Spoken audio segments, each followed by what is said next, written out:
Tuhan bersamamu. Inilah Injil suci menurut Lukas.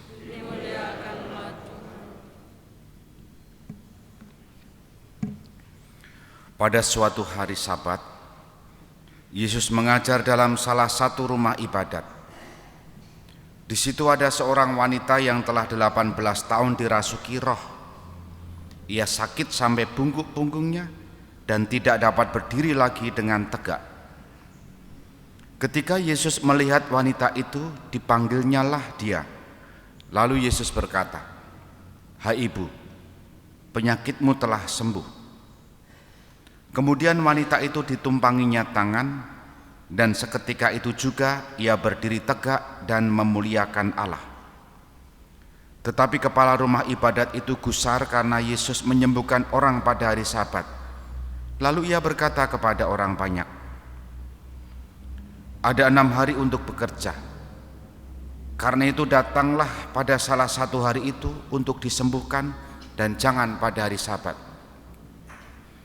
Tetapi Tuhan menjawab dia, katanya, "Hai orang-orang munafik, bukankah kalian semua melepaskan lembu dan keledaimu pada hari Sabat dan membawanya ke tempat minum? Nah, wanita ini sudah 18 tahun diikat oleh iblis. Bukankah dia harus dilepaskan dari ikatannya itu karena dia keturunan Abraham?" Waktu Yesus berbicara demikian, semua lawannya merasa malu, sedangkan orang banyak bersukacita karena segala perkara mulia yang telah dilakukannya. Demikianlah sabda Tuhan.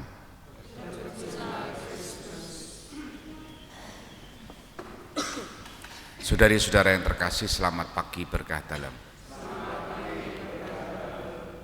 Pesan sabda Tuhan yang kita dengar hari ini mengenai keselamatan, bahwa yang menjadi orientasi pokok hidup Yesus adalah agar banyak orang yang diselamatkan. Kendatipun proses penyelamatan ini kadang-kadang juga bertentangan dengan banyak orang. Seperti dalam kisah Injil, Yesus dikritik oleh banyak orang karena Yesus menyembuhkan pada hari Sabat. Nah, yang menjadi perhatian Yesus adalah perempuan yang sakit 18 tahun ini harus diselamatkan. Dia berhak. Maka tadi kata Yesus adalah, bukankah dia harus dilepaskan dari ikatannya itu karena dia keturunan Abraham. Lalu merunut sejarah keselamatan bahwa Allah memanggil Abraham untuk diselamatkan, diberi janji bahwa anaknya banyak, cucunya banyak, generasinya banyak, dan mereka adalah pemilik warisan. Nah, warisan yang seperti apa? Waktu itu masih warisan berupa tanah. Oleh karena itu kata Abraham atau nama Abraham itu disebut mau menunjukkan kepada banyak orang bahwa wanita yang sakit itu berhak selamat meskipun proses penyembuhan di luar atau masih berada di hari Sabat.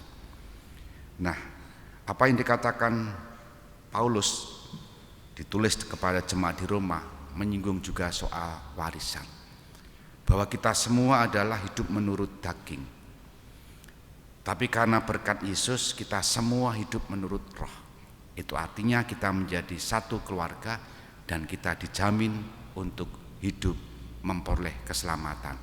Bukan jaminan warisan tanah seperti yang dihidupi pada zaman Abraham, tetapi warisan hidup kekal seperti yang dibuka oleh Yesus, diwartakan oleh Yesus, hidup abadi itu.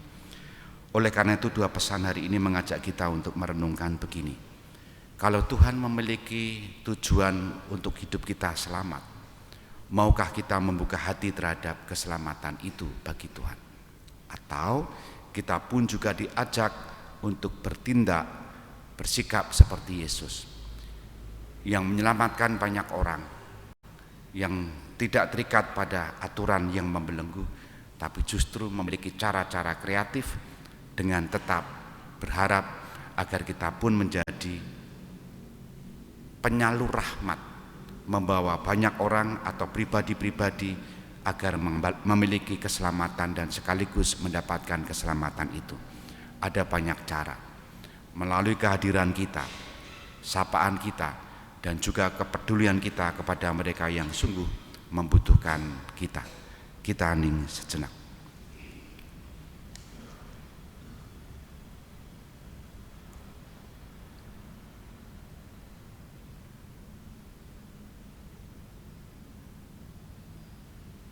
Dimuliakanlah Yesus yang dulu hidup, sekarang dan selama-lamanya. Amin.